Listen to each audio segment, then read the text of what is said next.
Take a deep breath. You're about to be transported into a different timeline, one where you already have everything you desire, where extreme luxury is your normal, where you are fully aligned with your power, ease, and inner stillness. Breathe in again. Let your body soften.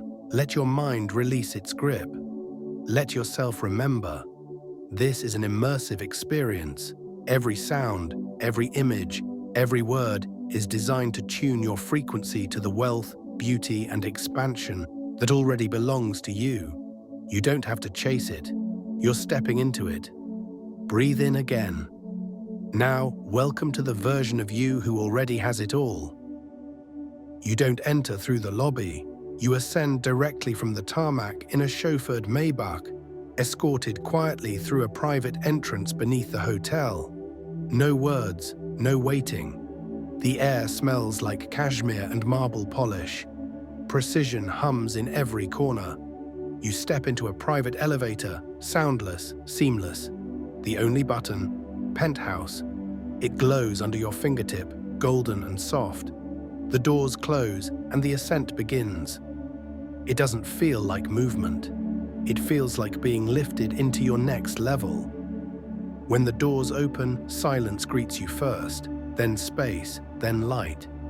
The Royal Penthouse Suite stretches before you like a private kingdom. 12 bedrooms, 12 bathrooms, walls of crystal and silk. A panoramic view of Mont Blanc shimmering through bulletproof glass. The room temperature is perfect, not by accident. It adjusted to your biometric preferences before you arrived. The lights dim slightly. Your frequency is now the default setting. A butler glides across the room and hands you a flute of vintage Dom Perignon without a word.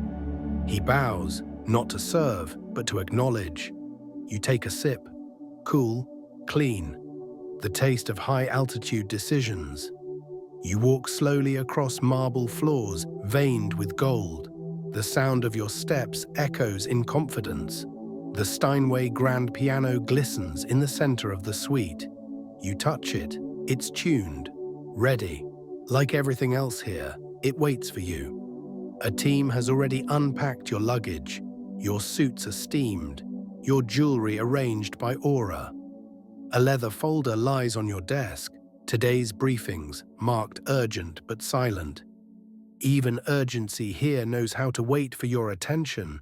You stand at the glass wall facing the mountains. No music, no voices, just you and the most sacred sound in luxury, the absence of need. You feel it in your spine, that deep internal stillness, not emptiness, but preparedness. You're not here to be entertained. You're here to direct the atmosphere.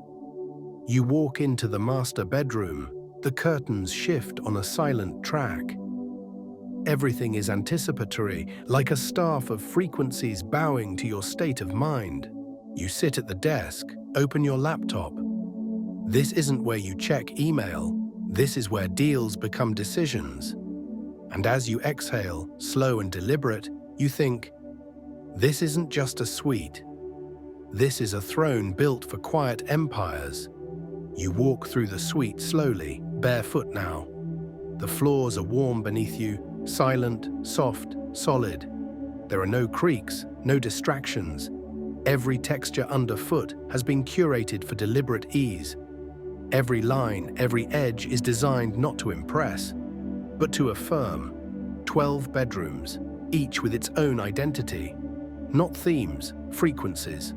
One feels like marble, another like velvet, another like clarity itself.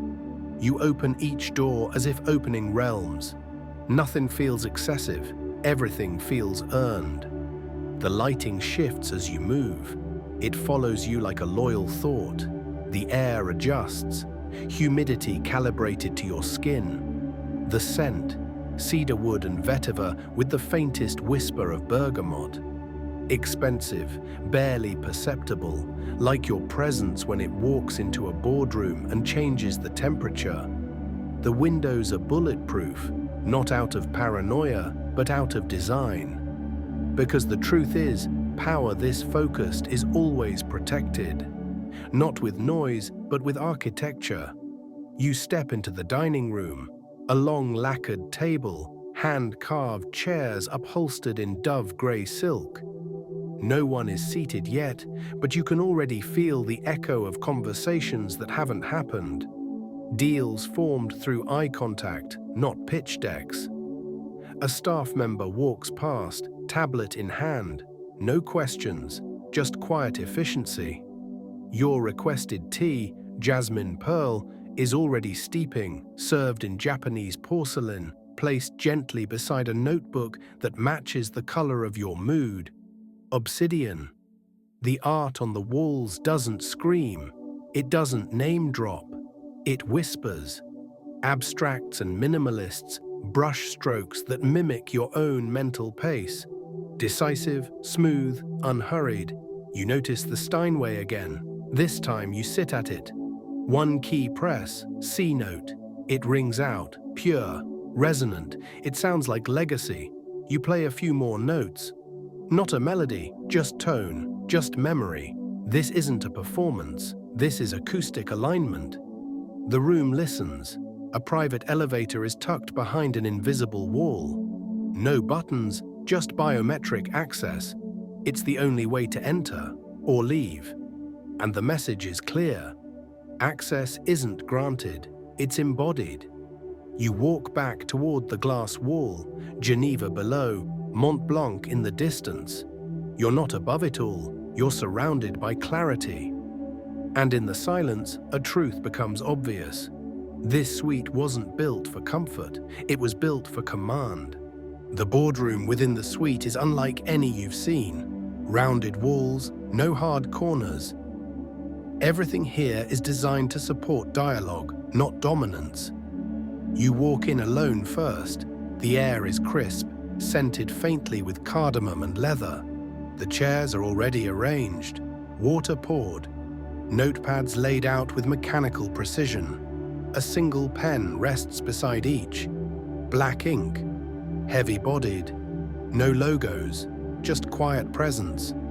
There are no clocks on the walls because time here bends to your pacing. You take your seat at the head of the table, not because you demanded it, but because stillness magnetizes respect. You're not managing energy, you are the energy. One by one, your guests arrive. Partners, founders, investors, they speak softly. They don't check their phones. The suite has already spoken on your behalf. The meeting begins not with slides, but silence. You observe, you scan. You let them talk first, because when you speak, it lands. Your voice cuts through the room like silk against glass. No force, no filler. You don't need to raise your tone. Your vocabulary is efficiency wrapped in elegance. They nod, they lean forward. One adjusts their posture. You haven't asked for agreement. But agreement begins forming before you request it. Numbers are discussed, outcomes projected. But no one rushes. You've mastered the subtle pace of decision made from vision, not pressure. Someone proposes a change. You pause, sip your tea, and when you reply, you do so with a single sentence, so precise it recalibrates the entire conversation. A deal is signed. Another one is placed on hold, not from fear, but from discernment. You're not here to close. You're here to curate alignment. As they leave, each person thanks you, some with words, some with glances. One just bows slightly. No handshakes, no bravado, only respect built in silence. You walk back into the master suite. The lights have dimmed to a gold hue. Geneva twinkles below like circuitry in a motherboard designed by the universe.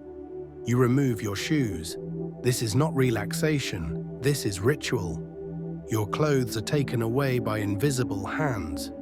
A silk robe waits, warmed, folded precisely. On the nightstand, a cut crystal glass of room temperature, still water infused with moonstone essence.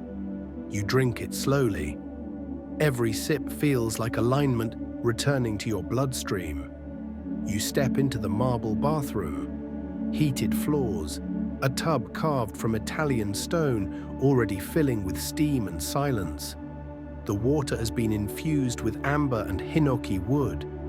Candles flicker around the edge. No music, just breathe. You sink into the water and everything softens. Not melts, grounds. Your breath slows, your pulse calibrates. You feel your aura taking space again, no longer narrowed by decisions or detail. You stare at the ceiling, eyes half closed. There's no ceiling above you, only possibility. The luxury isn't in the water, it's in the awareness that you are the source. A tray floats beside you, linen towel, truffle honey mask, a handwritten card. Rest deep, create clearer. You smile. The staff doesn't just serve your needs, they serve your field. You rise slowly, wrap yourself in linen, step onto the heated stones. The air smells like a memory you haven't made yet.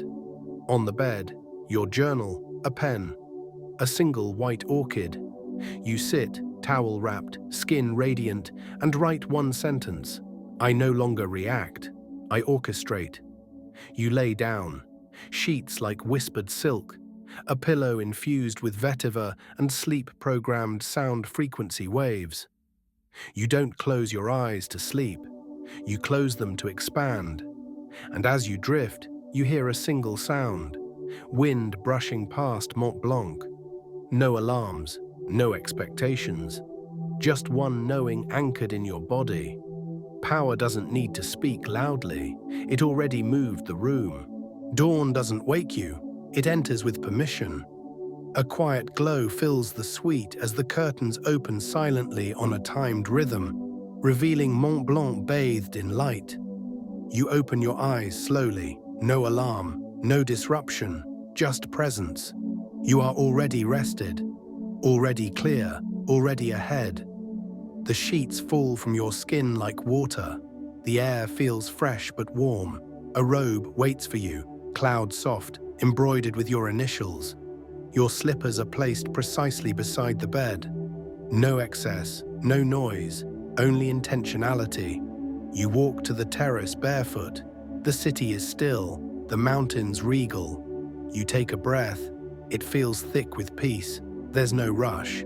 Because your timeline doesn't operate on urgency, it operates on energy. A butler greets you with a silver tray, a single espresso in a gold-rimmed cup, 2 slices of poached pear with saffron syrup, and your morning briefing printed on ivory paper. It's not data, it's direction. You sit at the edge of the view, legs crossed, spine tall. The espresso is bitter, bold, clean. The syrup sweetens the moment just enough to remind you. Bitterness is only contrast to your sweetness. You open the briefing. You smile. There's no surprise. Everything is moving. The meeting you held yesterday already sparked a shift. A wire transfer has cleared. A merger is being whispered in elite circles. You didn't chase. You didn't sell. You simply embodied. You walk slowly through the suite again, not to admire, to integrate. Every room feels like a facet of your mind, clear, quiet, potent. You press your hand to the glass. The mountain seems to nod. Legacy doesn't come from striving, it comes from still certainty. Your driver texts, the Maybach is ready, but you're not in a rush. You close your laptop with precision. Pick up your pen. In your journal, you write one final sentence. I hold the frequency that turns rooms, moves empires, and never needs to raise its voice. You glance once more at the Steinway. You don't play it this time. You simply walk past it, knowing your life has become the symphony. The elevator opens. You step in. Downward, but never back. The suite disappears behind gold-trimmed doors. But it has already done its work. You don't need to take anything with you. You became the thing.